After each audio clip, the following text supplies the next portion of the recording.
സ്വർണം കരിച്ചത് ആരെങ്കിലും കണ്ടിട്ടുണ്ടോ? ഞാൻ എന്തായാലും ആദ്യമായിട്ട് കാണാണ്. ഇത് സ്വർണം കരിച്ചു കൊണ്ടുവന്നതാണ് കേട്ടോ. മറ്റേത് പുതിയ സ്വർണവും. നോക്കി കരിച്ചതിന് ശേഷം ഇത് സ്വർണ്ണമാണെന്ന് പറഞ്ഞാൽ ആരെങ്കിലും വിശ്വസിക്കുമോ? വന്ന ജ്വല്ലറിയിൽ ഒരുപാട് കളക്ഷൻസ് ഓഫ് വെഡ്ഡിങ് വിയേഴ്സ് ഉണ്ടായിരുന്നു. എല്ലാം ഇങ്ങനെ സെറ്റ് ഓഫ് 3 ആയിട്ട് വെച്ചിരിക്കുകയായിരുന്നു. അതുപോലെ തന്നെ ഹൈനെക്കിൽ ഉപയോഗിക്കാൻ പറ്റുന്ന സിംഗിൾ പീസ് നെക്ലസും ഉണ്ടായിരുന്നു. ഇപ്പോൾ വരുന്നത് പലതരം കളേഴ്സിലുള്ള സ്റ്റോൺസ് ഒക്കെ വെച്ചിട്ടാണല്ലോ. ഇതൊരു പഴയ മോഡൽ സെറ്റാണ്, ചുവന്ന പാലക്കയൊക്കെ ആയിട്ടുള്ളത്.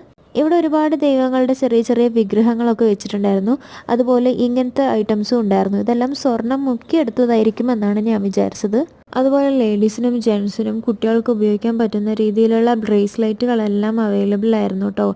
പല പല ഡിസൈനുകളിലുണ്ടായിരുന്നു. കുട്ടികളുടെ എല്ലാം നല്ല ക്യൂട്ടായിട്ടുണ്ടായിരുന്നു. അതുപോലെ ഞാൻ കണ്ട വേറൊരു സംഭവമാണ് കൈ ചെയിൻ. ബ്രേസ്ലെറ്റിൽ എനിക്ക് വെറൈറ്റി ആയിട്ട് തോന്നിയത് ഈ ഡിസൈൻസാണ്. ഇതിൽ കാശിമാലയുടെ ടൈപ്പിലുള്ള ബ്രേസ്ലെറ്റ് കണ്ടോ.